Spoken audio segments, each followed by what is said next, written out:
পুনৰ বাঘৰ আক্ৰমণ আজিৰ ভিতৰত বাঘ কৰায়ত্ব কৰিব নোৱাৰিলে আমচুৱে ঘেৰাও কৰিব ৰূপহী চাৰ্কুল বাঘৰ আক্ৰমণত গুৰুতৰভাৱে আহত এজন পটল খেতিত কাম কৰি থকা অৱস্থাতে আক্ৰমণ কৰে বাঘে আব্দুল ৰেজাক নামৰ কৃষকগৰাকীক কৃষকজনৰ ঘৰ জুৰিয়াৰ পুথিমাৰীত সম্প্ৰতি বাঘৰ আক্ৰমণৰ বলি হোৱা লোকজনক নগাঁৱলৈ প্ৰেৰণ কৰা হৈছে যোৱা 12 দিন ধৰি ঢিঙৰ বিভিন্ন অঞ্চলত সন্ত্ৰাসৰ সৃষ্টি কৰি আহিছে এটা প্ৰকাণ্ড ঢেকিয়াপতীয়া বাঘে কিন্তু বাঘ ধৰাত ব্যৰ্থ নগাঁও জিলা বন বিভাগ পূৰ্বেও বাঘটোৱে ঢিঙৰ জেঙনিত 4জন লোকক আক্ৰমণ কৰি গুৰুতৰভাৱে আহত কৰিছিল সম্প্ৰতি এই বাঘটো পুতিমাৰী আব্দুল ৰেজাকৰ মৰাপাট খেতিত আশ্ৰয় লৈ আছে এপিনে যদি বাঘটো কৰায়ত্ব কৰিব নোৱাৰে তেন্তে ৰূপহী ৰাজচক্ৰ ঘেৰাও কৰিব বুলি হুংকাৰ দিয়ে আমচুৱে টুকটুকিৰ পৰা জালালুদ্দিন আহমেদৰ ৰিপৰ্ট বতদ্ৰা লাইভ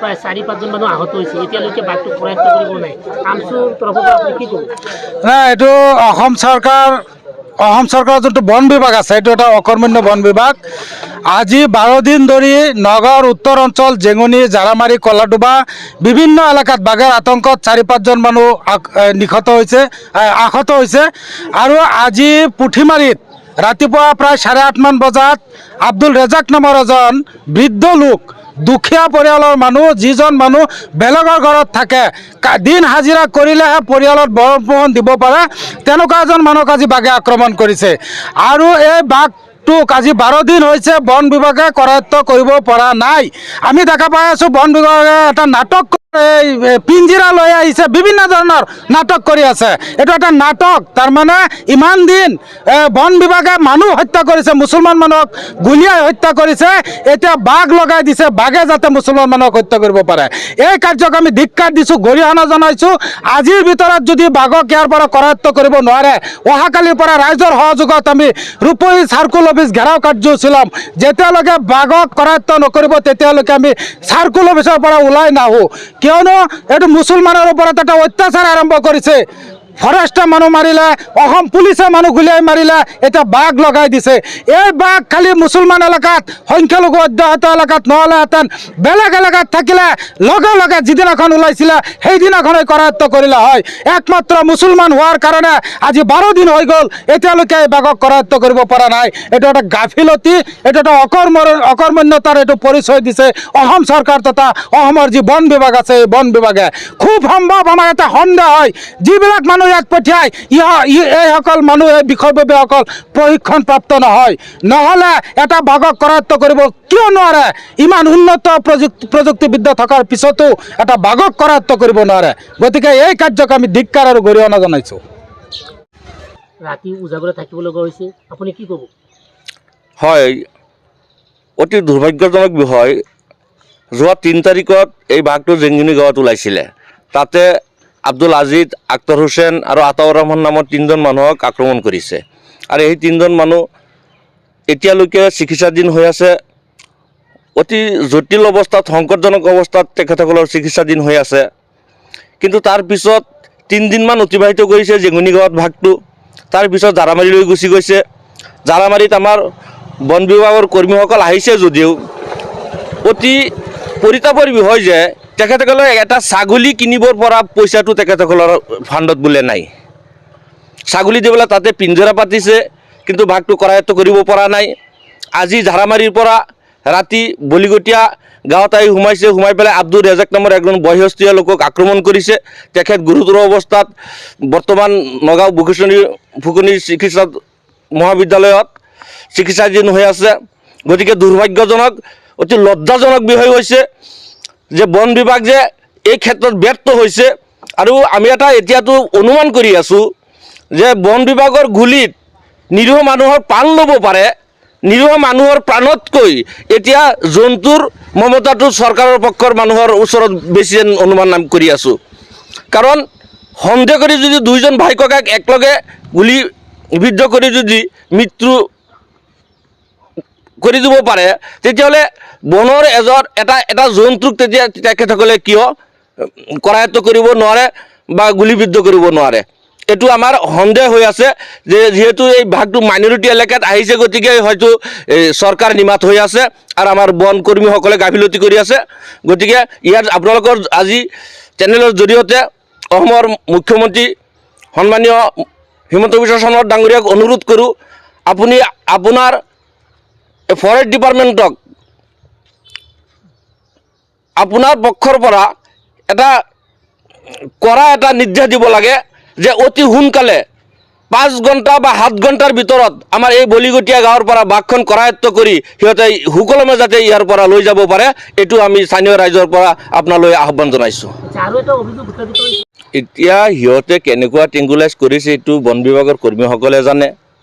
কিন্তু আচৰিত কথাটো হৈছে, এটা বন বিভাগে যদি এটা বাঘক যদি এঠাইৰ পৰা কৰায়ত্ব যদি কৰিব নোৱাৰে, তেতিয়াহ'লে এই বন বিভাগৰ কৰ্মীসকলে এই জীৱ জন্তুবিলাকক তেখেতসকলে কেনেকৈ সংৰক্ষণ কৰি পহৰা দি তেখেতসকলে ৰাখিব পাৰিব?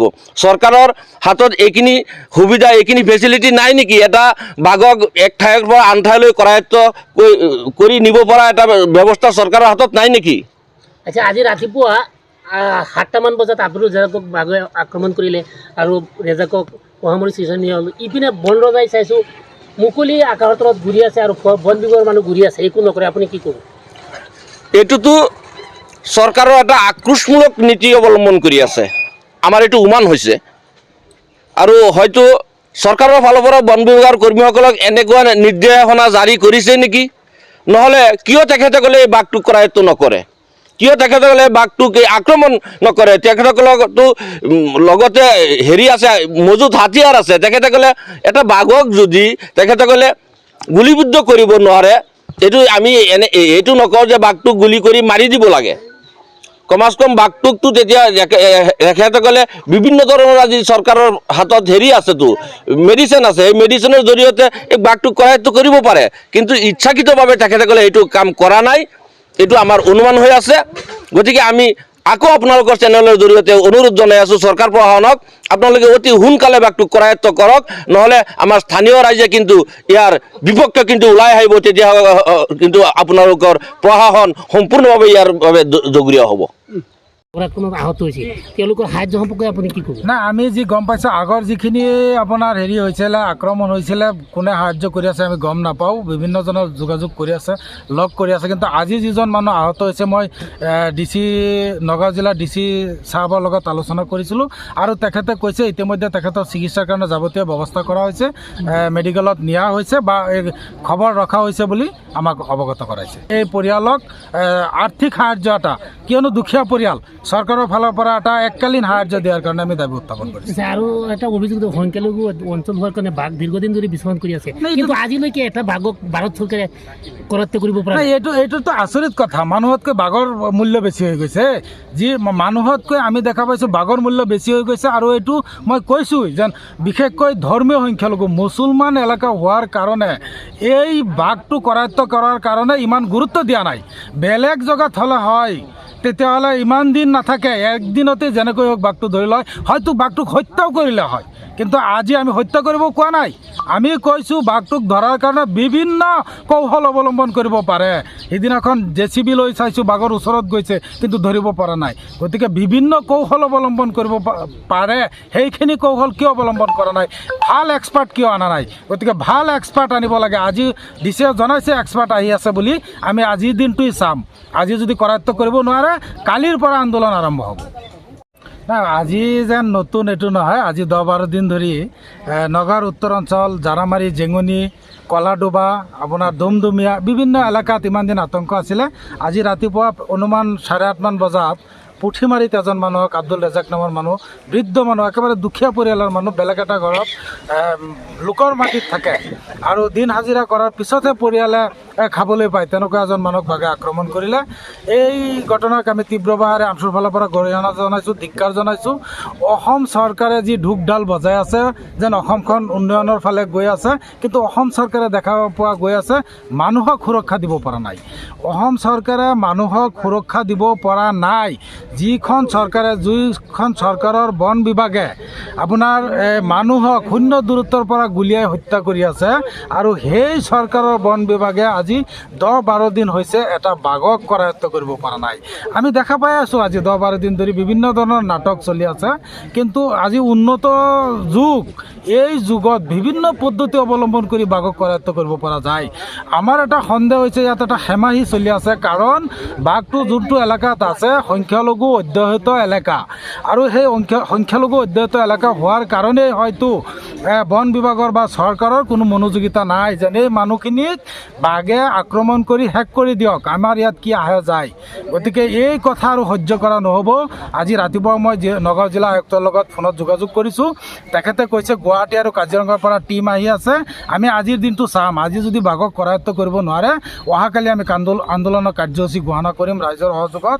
যেতিয়ালৈকে এই বাঘক কৰায়ত্ব নকৰিব আমি শান্তিত বহি নাথাকোঁ, কিয়নো এই বাঘৰ অত্যাচাৰৰ কাৰণে ৰাতি মানুহৰ টোপনি যাব নোৱাৰে, দিনত পথাৰত কাম কৰিব নোৱাৰে, বিদ্যালয়ৰ ছাত্ৰ ছাত্ৰী ভয়ত পঢ়া শুনা এৰি মা দেউতাকৰ ওচৰৰ পৰাই নাযায়, এনেকুৱা এটা আতংকৰ সৃষ্টি কৰিছে নগাঁৱৰ উত্তৰ অঞ্চলত। গতিকে এই বাঘ আজিৰ দিনত যেনেকৈ হওক কৰায়ত্ব কৰিব লাগিব, অন্য ঠাই কিন্তু বৃহৎ আন্দোলন গঢ়ি তোলা হ'ব নগাঁও জিলাত।